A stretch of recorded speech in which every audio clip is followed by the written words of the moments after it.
Hello everyone, कैसे हैं आप सभी लोग। स्वागत है आप सभी का भरपूर इस नए विषय की सीरीज में, यानी कि विज्ञान की सीरीज में।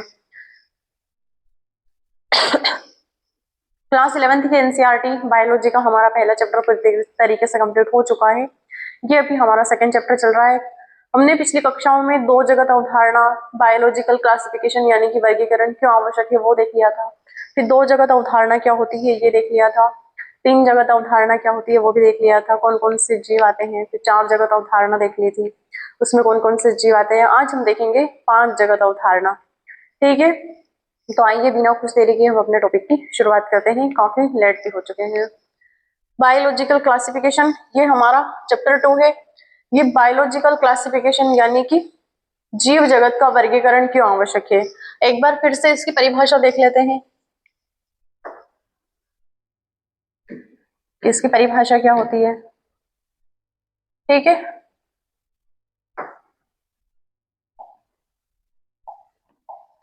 अब इसकी परिभाषा देख लेते हैं कि इसकी परिभाषा क्या होती है।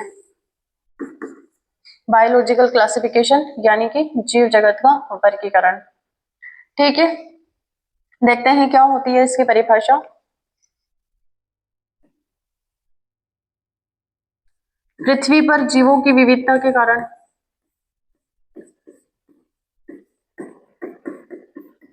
पृथ्वी पर जीवों की विविधता के कारण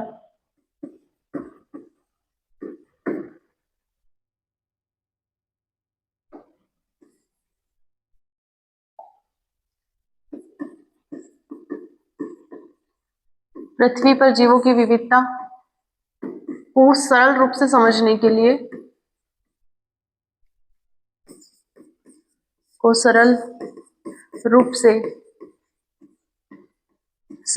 के लिए आवश्यक होती है। आवश्यक होती है।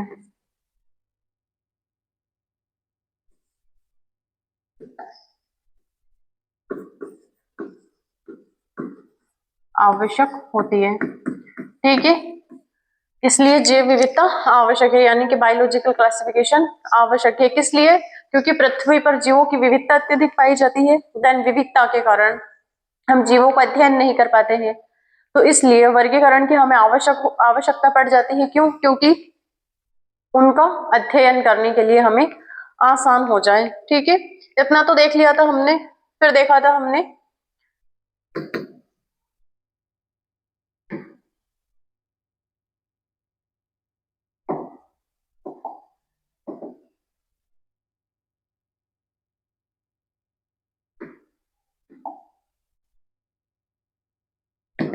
देखा था हमने दो जगत अवधारणा, क्योंकि वर्गीकरण को समझने के लिए मुख्य अवधारणा की हमें आवश्यकता होती है। तो हमने देखा था फिर दो जगत अवधारणा। ये दो जगत अवधारणा किसने दी थी?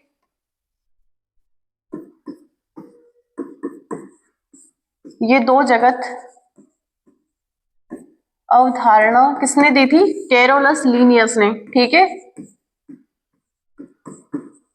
कैरोलस लीनियस ने।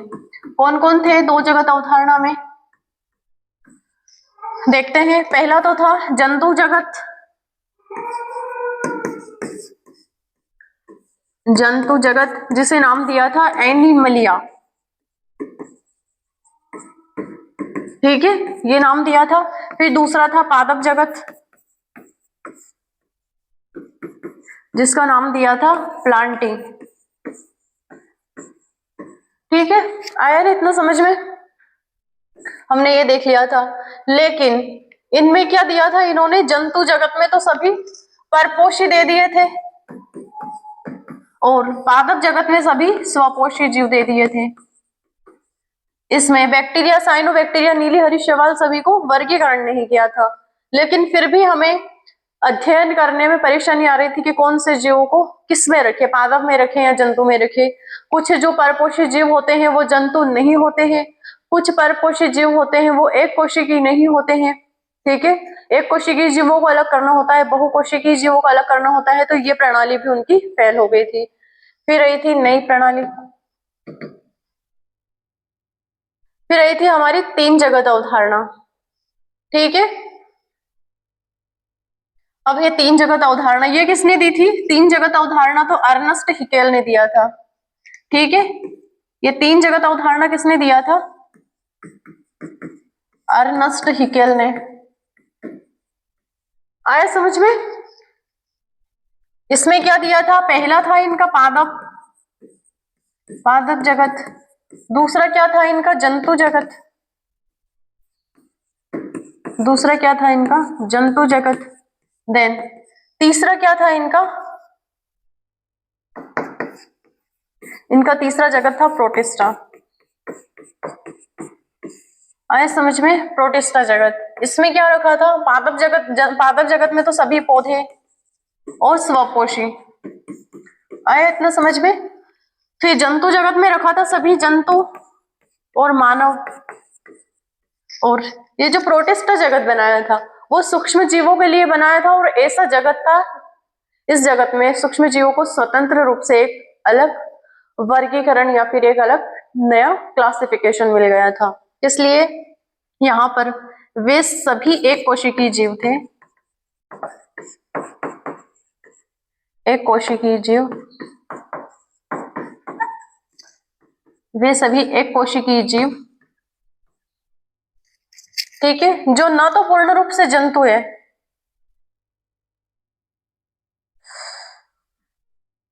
वे सभी एक कोशिकीय जीव जो न तो पूर्ण रूप से जंतु है, जो न तो जंतु और न ही पादप है। हेतु दोनों, लेकिन एक जीव जो न तो पूर्ण रूप से जंतु है और न ही पूर्ण रूप से पादप है, क्योंकि वे सभी एक कोशिकीय जीव इन्होंने रख लिए थे। वो क्या होते हैं? हमारे सूक्ष्म जीव। ये जो प्रोटिस्टा जगत है ये बनाया था सूक्ष्म जीवों के लिए। ये सूक्ष्म जीवों के लिए बनाया था। ठीक है, आया इतना समझ में? अब देखते हैं हमारा 4 जगत वर्गीकरण।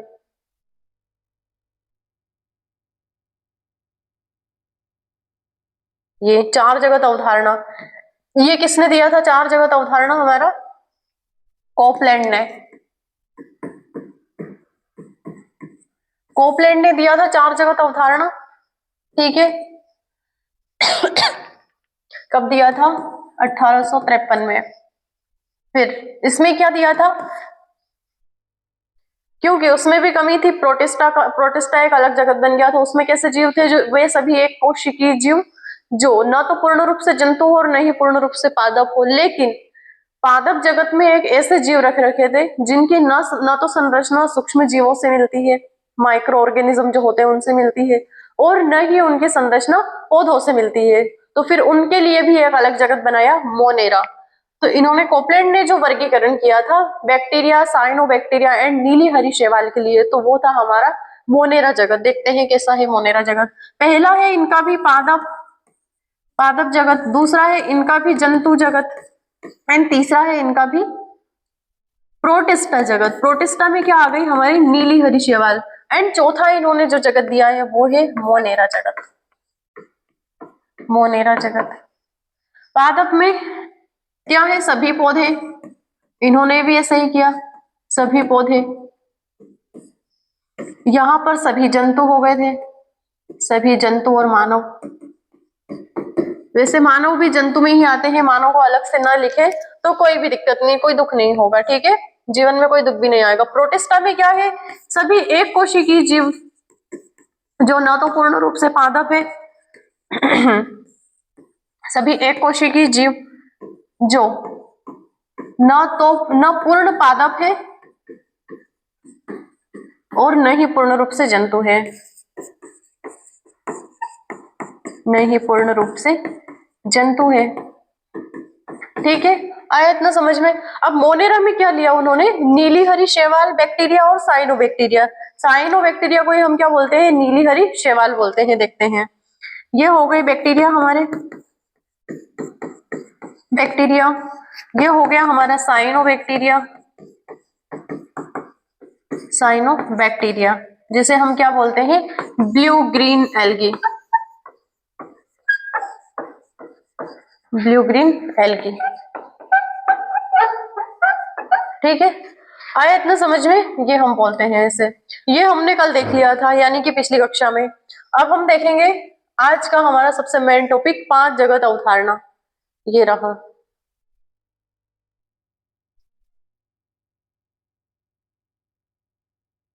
ये रहा हमारा 5 जगत अवधारणा, सबसे महत्वपूर्ण, सबसे इंपॉर्टेंट, और इसे ही हम सबसे विस्तार से पढ़ेंगे, जिसमें 5 जगत अवधारणा में क्या क्या आ गया, मोनेरा भी आ गया, प्रोटिस्टा भी आ गया, प्लांटी भी आ गया, जंतु भी आ गया, एंड एक नया जगत आता है फंगी यानी कि कवक।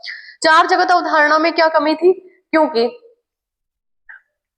3 जगत अवधारणा में सूक्ष्म जीव आ गए थे, 4 जगत अवधारणा में साइनोबैक्टीरिया बैक्टीरिया आ गए थे, लेकिन फिर फंगी की लड़ाई हुई, वो भी बोलते हैं कि हमें भी अपनी जगह दो, हमारा भी एक अलग जगत बनाओ, ये हमसे झगड़ते हैं, हमें अपनी क्लास में नहीं रखते हैं। तो उनके लिए भी फिर आए महोदय R.H. विटेकर, उन्होंने फिर नया जगत दिया, कौन सा, 5 जगत अवधारणा। तो ये रही हमारा 5 किंगडम क्लासिफिकेशन सिस्टम प्रस्तावना। ये R.H. विटेकर ने दिया था, कब दिया था, तो 1969 में। ये यहाँ पे डेट भी याद रखना, 17 जुलाई 1969 में दिया था। नीट वाले हमेशा याद रखना इनको कि 2 जगत अवधारणा किसने दी है। यहाँ पे एक बार और क्विकली रिवाइज कर लेते हैं।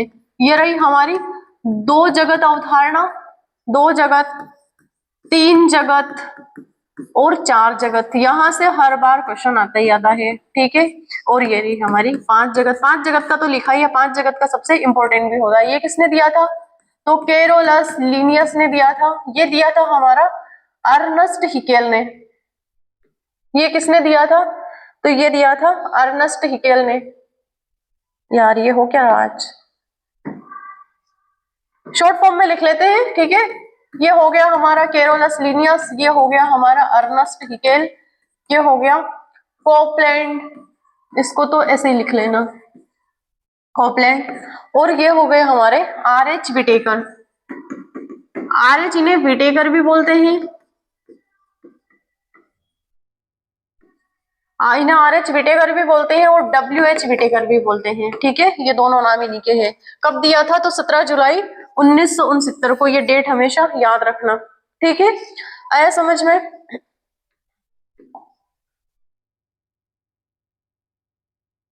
ये आ गई न्यू स्लाइड,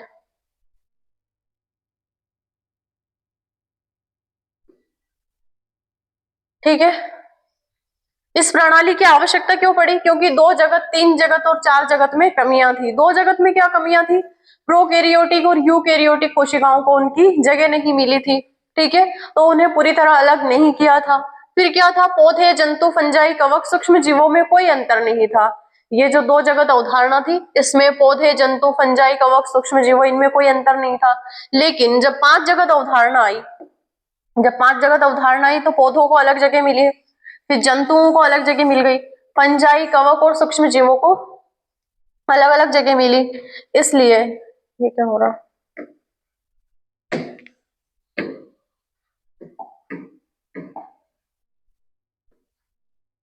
इसलिए विटेकर ने इन सभी की जीवन शैली, संरचना, पोषण, इन सभी के आधार पर वर्गीकरण किया था, ठीक है।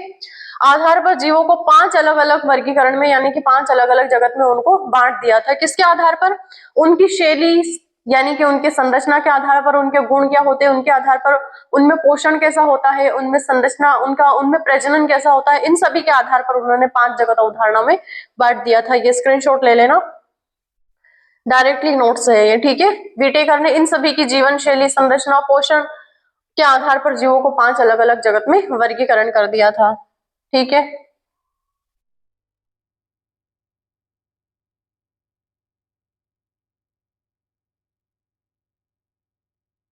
फिर 5 जगत के नाम क्या क्या थे, मोनेरा जगत उन्होंने सबसे पहले दिया था, विटेकर महोदय ने, मोनेरा जगत, ठीक है। ये रहा हमारा मोनेरा जगत। मोनेरा जगत में क्या है, पेन चेंज कर लेते हैं, ठीक है। मोनेरा जगत में वे सभी प्रोकैरियोटिक कोशिका आती है। एक तो मोनेरा जगत में क्या आता है, प्रोकैरियोटिक कोशिका आती है, फिर ऑटोट्रोपिक या फिर हेटेरोट्रोपिक, ये सभी जीव आते हैं। बैक्टीरिया, साइनोबैक्टीरिया, माइक्रोप्लाज्म, ये सभी किस में आते हैं, मोनेरा जगत में, ठीक है। अब प्रोटिस्टा जगत में क्या आ गया था उनके लिए, ये RH विटेकर ने वर्गीकरण किया है। इन्होंने पहला जगत दिया था मोनेरा सन 1969 में, ठीक है। फिर दूसरा जगत दिया था उन्होंने प्रोटिस्टा। ये प्रोटिस्टा में क्या आ गई, सारी यूकेरियोटिक कोशिका। एकमात्र ऐसा जगत है, यहाँ पे ध्यान रखना, मोनेरा एकमात्र ऐसा जगत है जिसमें प्रोकैरियोटिक कोशिका वाले जीव आते हैं। बाकी जो 4 जगत है, प्रोटिस्टा है, फंगी है या जिसे हम फंजाई भी बोलते हैं, प्लांटी पादप जगत भी है और जंतु जगत, इन सभी में जो कोशिका इन सभी में जो जीव आते हैं उनके कोशिकाओं की संरचना कैसी होती है, यूकेरियोटिक। बाकी एकमात्र मोनेरा ऐसा जगत है जिसमें प्रोकैरियोटिक कोशिका आती है, ठीक है। तो ये हो गई हमारी प्रोटिस्टा में कौन सी है, यूकेरियोटिक कोशिका। इसमें भी एक कोशिकीय जीव, ऑटोट्रोपिक या हेटेरोट्रोपिक जीव मिलते हैं। ये सिर्फ इंट्रोडक्शन है, हम मोनेरा के बारे में भी विस्तार से पढ़ेंगे, कैसे दिखते हैं, कौन कौन से जीव आते हैं। प्रोटिस्टा के कम से कम ये क्लासेस लगभग 6 से 7 दिनों तक चलने वाली है, ठीक है। आज हम सिर्फ इसका मोटा मोटा देख रहे हैं कि हमें 5 जगत अवधारणा में पढ़ना क्या क्या है। फिर फंजाई, इसमें भी कौन से जीव होते हैं, एक कोशिकी यानी कि इसमें भी स्वपोषी भी आते हैं, ऑटोट्रोपिक यानी कि स्वपोषी, ये स्वपोषी जीव भी आते हैं, और परपोषी जीव भी आते हैं जो अपने भोजन के लिए दूसरों पर आश्रित रहते हैं। परपोषी जीव भी आ गए। इसमें क्या आ गए हैं, अमीबा, यूग्लिना, पैरामीशियम, ये किसमें आ गए, प्रोटिस्टा में। प्रोटिस्टा में ये होते कैसे हैं, वे सभी एक कोशिकीय जीव, अमीबा, यूग्लिना, पैरामीशियम, और एक और है हमारा क्लाइमेडोमोनास, क्लाइमेडोमोनास, ठीक है। ये यहां तक, ये क्लाइमेडोमोनास, अमीबा, पैरामीशियम, ये पैरामीशियम, यूग्लिना, ये चारों ऐसे जीव हैं जो जिनमें पौधे के भी गुण हैं और जंतु के भी गुण हैं, ठीक है। फिर फंजाई, ये भी कौन सी कोशिका है, यूकेरियोटिक, ठीक है। याद रखना ये सारी कोशिकाएं यूकेरियोटिक है। फिर बहुकोशिकीय जीव आते हैं फंजाई में भी। फंगी जो होते हैं, मशरूम, छोटे छोटे कवक, वो इसमें क्या आते हैं, बहुकोशिकीय जीव आते हैं। सेप्रोफाइटिक या फिर पेरिसिस्टिक यीस्ट, ये वाले जीव इसमें आते हैं, ठीक है। फिर तीसरा आ गया मशरूम और राइजोपस, ये सारे भी जीव किसमें आते हैं, फंगी में। राइजोपस भी एक फंगी है, और जितने भी फंगी होते हैं ये कौन से होते हैं, ये बहुकोशिकीय जीव होते हैं। प्रोटिस्टा जगत में एक कोशिकीय जीव आते हैं, मोनेरा जगत में भी एक कोशिकीय जीव आते हैं। मोनेरा और प्रोटिस्टा ये दोनों ऐसे जगत है जिनमें एक कोशिकीय जीव आते हैं, ठीक है। लेकिन मोनेरा जगत में प्रोकैरियोटिक प्रकार की कोशिका वाले जीव आते हैं, होते हैं एक कोशिकीय। फिर प्रोटिस्टा जगत में यूकैरियोटिक प्रकार के जीव आते हैं, लेकिन वो भी होते हैं एक कोशिकीय। उसमें यूकैरियोटिक क्यों आते हैं, क्योंकि पादप और जंतु दोनों के गुण उसमें मिलते हैं। आया समझ में। फिर आ गई हमारी फंजाई, यूकैरियोटिक बहुकोशिकीय। फंजाई छोटी छोटी दिखती है, ठीक है, अचार में भी लग जाती है, रोटी 3 से 4 दिन की यदि रोटी हो गई तो उसके भी ऊपर लग जाती है फफूंद, जिसे हम बोलते हैं, वही फंजाई होती है, ठीक है। वो होती है बहुकोशिकीय। कौन कौन सी, सेप्रोफाइटिक, पेरिसिस्टिक यीस्ट, ये हो गई। फिर हो गया हमारा मशरूम, और दूसरा हो गया राइजोपस, राइजोपस ये हो गया। फिर आया हमारा प्लांटी जगत, यानी कि प्लांटी यानी कि पादप जगत। इसमें कौन सी होती है, तो इसमें भी यूकैरियोटिक होती है, बहुकोशिकीय जीव होते हैं, याद ही है। लेकिन फंजाई भी बहुकोशिकीय होती है, यूकैरियोटिक कोशिका होती है। देन इसमें कौन कौन से आते हैं, ऑटोट्रोपिक यानी कि सभी स्वपोषी जीव आते हैं, सभी स्वपोषी जीव आते हैं, प्रकाश संश्लेषण करके जो अपना भोजन बनाते हैं और ऑक्सीजन की उपस्थिति करते हैं। ये जो होते हैं एक कोशिकीय जीव मोनेरा जगत में, ये साइनोबैक्टीरिया जो होते हैं जिन्हें हम नीली हरी शैवाल बोलते हैं, ये भी क्या करते हैं, ऑटोट्रोपिक, और ये भी प्रकाश संश्लेषण का काम करते हैं। प्रकाश संश्लेषण कौन करते हैं, सबसे अधिक समुद्री जीवों में से सबसे अधिक कौन प्रकाश संश्लेषण करते हैं, तो वो करते हैं साइनोबैक्टीरिया यानी कि नीली हरी शैवाल, ठीक है। सबसे अधिक लगभग 90% प्रकाश संश्लेषण का कार्य कौन करते हैं, नीली हरी शैवाल, और इनको बचाना हमारी जिम्मेदारी हो जाती है। लेकिन धीरे धीरे क्लाइमेट चेंज की वजह से समुद्र का जैसे जैसे जल स्तर बढ़ता जा रहा है, वाष्पीकरण बढ़ता जा रहा है, तो उनकी संख्या नष्ट होती जा रही है। तो वो सभी स्वपोषी जीव आते हैं ऑटोट्रोपिक, जो प्रकाश संश्लेषण की क्रिया करके ऑक्सीजन की उत्पत्ति करते हैं, एक्सक्रीजन करते हैं। जैसे कि हमारा एक्सक्रेटरी सिस्टम में हम किन किन का एक्सक्रीजन करते हैं, वैसे ये भी करते हैं। ठीक है, आया समझ में। फिर आ गया हमारा एनिमलिया। एनिमलिया यानी कि जंतु जगत। यूकेरियोटिक कोशिका प्रकार के जीव होते हैं, बहुकोशिकीय होते हैं। ऑब्वियसली मानव का शरीर इतना बड़ा है तो हम एक कोशिकीय जीव तो हो नहीं सकते, हम बहुकोशिकीय जीव है। हेट्रोट्रोपिक, हम परपोषी होते हैं। ठीक है, परपोषी जंतु और मानव, ठीक है, आदि। पर हेट्रोट्रोपिक यानी कि जो भोजन के लिए दूसरों पर निर्भर होते हैं। ठीक है, आए इतना समझ में। अब देख लेते हैं, ये तो हमें पढ़ना है बड़े डिटेल से कि मोनेरा में क्या पढ़ना है, प्रोटिस्टा में क्या पढ़ना है, फंजाई में क्या पढ़ना है, एनिमलिया और पादप जगत, इन सभी में हमें पढ़ना है।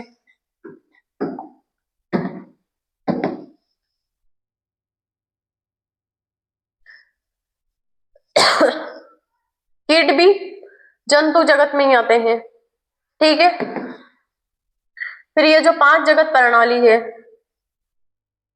वर्गीकरण के आधार पर, कोशिका का आधार किस प्रकार होता है इसमें 5 जगत प्रणाली में। पहली है वर्गीकरण के आधार पर, यानी कि इन्होंने वर्गीकरण के आधार पर प्रणाली लाई है। पहली क्या है, कोशिका के प्रकार। ठीक है, कोशिका के प्रकार कौन कौन से होते हैं। पहला तो हो गया प्रोकैरियोटिक कोशिका और दूसरा हो गया यूकैरियोटिक कोशिका। प्रोकैरियोटिक कोशिका में कौन आ गया है, हमारा मोनेरा जगत, मोनेरा जगत। ठीक है, यूकैरियोटिक कोशिका में कौन आ गया, हमारा प्रोटिस्टा जगत और एक कोशिकीय जीव। इसको क्यों लिखा रही हूं मैं, क्योंकि यूकैरियोटिक एक कोशिका का एकमात्र ऐसा जगत है जो एक कोशिकीय भी है। ठीक है, एक कोशिकीय, आया समझ में। फिर शरीर की संरचना के आधार पर वर्गीकरण किया और के ऑर्गेनाइजेशन लेवल के आधार पर, एक कोशिकीय और बहुकोशिकीय। एक कोशिकीय में कौन कौन सा जगत आ गया, मोनेरा जगत आ गया, मोनेरा जगत, और दूसरा कौन सा आ गया हमारा, इसी में एक कोशिकीय जीव में आ गया हमारा प्रोटिस्टा जगत।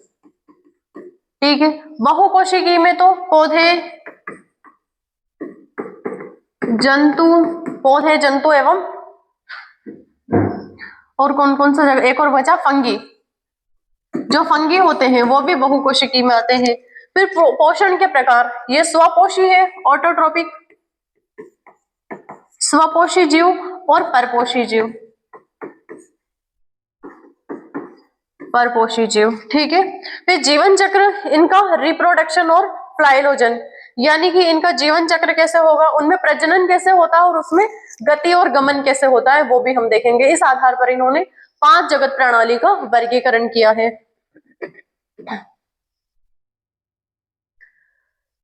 टाइम हो गया है वैसे। जीवन चक्र, ये 3-4 बार एक ही स्लाइड आ गई है। हर जगत की विशेषताएं देख लेते हैं अपन, फिर क्लास को क्लोज करते हैं।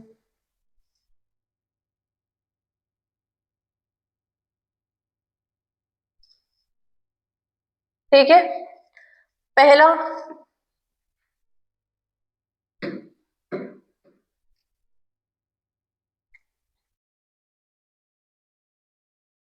हर जगत की विशेषताएं देख लेते हैं। मोनेरा जगत क्या कहता है, बिना झिल्ली के सभी जीव आते हैं।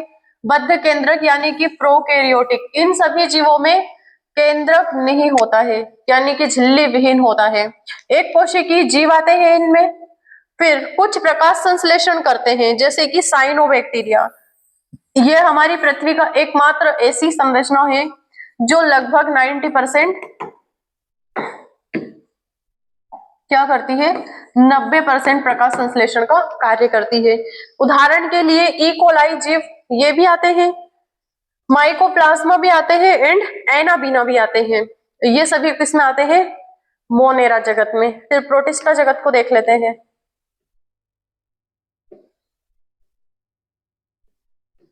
ये रहा हमारा प्रोटिस्टा जगत। ठीक है, प्रोटिस्टा जगत में क्या हो गया, यूकैरियोटिक कोशिका आती है और सभी जलीय जीव आते हैं, जैसे कि हाइड्रा और जितने भी पौधे आते हैं इसमें भी पादप आते हैं, उसमें भी जंतु आते हैं, यानी कि अमीबा, पैरामीशियम, यूग्लिना, हाइड्रा, ये सभी क्या होते हैं, सभी यूकेरियोटिक और एक कोशिकीय जीव होते हैं। ठीक है, जलीय जीव पौधे और जंतुओं दोनों के गुण होते हैं उनमें, जैसे कि अमीबा, पैरामीशियम, यूग्लिना, ये सभी जीव इसमें आते हैं। एंड क्लाइमेडोमोनास। फिर आया हमारा फंगी। ये क्या हो गया,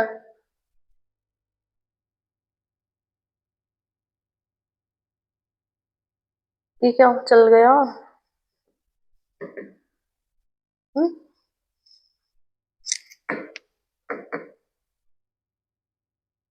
फंगी, ये रहा।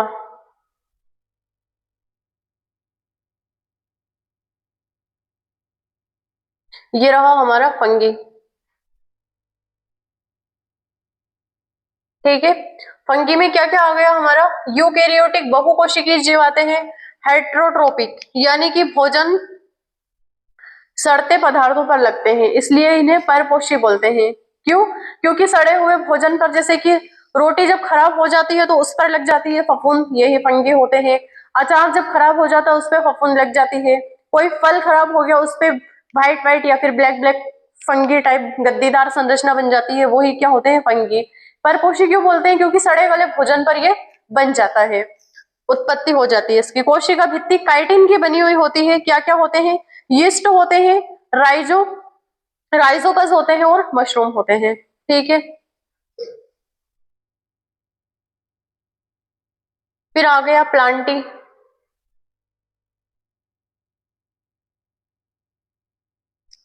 कौन आ गया, प्लांटी, दिखता होगा आई थिंक। फिर आया हमारा प्लांटी जगत, बहुकोशिकीय ऑटोट्रोपिक, ये बहुकोशिकीय होते हैं लेकिन स्वपोषी होते हैं, अपने भोजन के लिए किसी पर निर्भर नहीं होते हैं। क्लोरोफिल इसमें उपस्थित होता है जिसकी वजह से पत्तियों का रंग हरा होता है पेड़ पौधों की। प्रकाश संश्लेषण द्वारा सभी भोजन बनाते हैं, उदाहरण के लिए एल्गी होती है, शैवाल, फिर मोस होता है, फ्रेंड्स होता है और ट्री होते हैं। पादप जगत में इतना आ गया। ठीक है, अब देखते हैं जंतु जगत की क्या विशेषताएं हैं।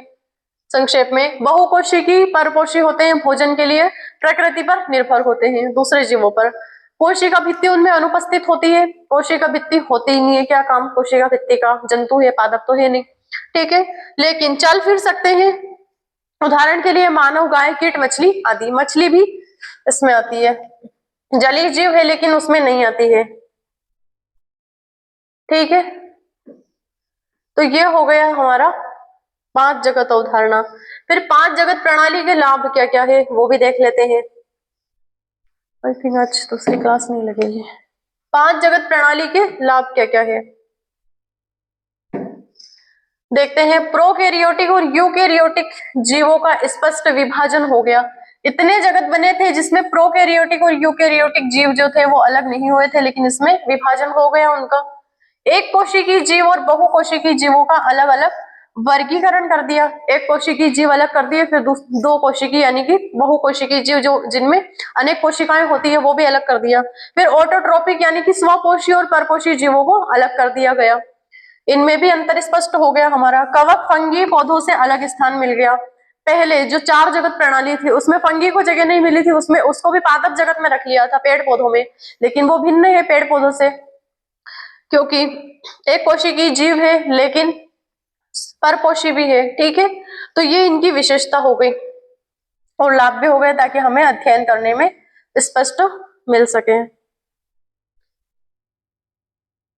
फिर इनकी सीमाएं क्या थी, पिछले जितने भी जगत बने, वायरस, वायरोइड और पायरोन, इनको हम विस्तार से देखेंगे अगली कक्षाओं में, क्योंकि ये एक नया शब्द है, ये तो था ही सही है, वायरोइड और पायरोन ये एक नया शब्द है, इनको हम विस्तार से देखेंगे, इसमें शामिल नहीं किया गया। ठीक है, देन कुछ प्रोटिस्टा जैसे यूग्लिना का सही वर्गीकरण कठिन रहा है कि यूग्लिना को किसमें रखे, क्योंकि उसमें पौधे के भी गुण है और जंतु के भी गुण है।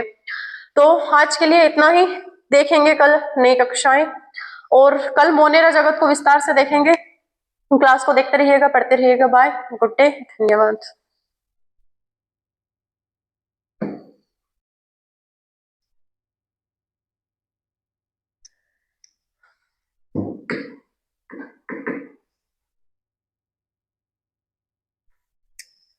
रिश्ते देख कैसे जो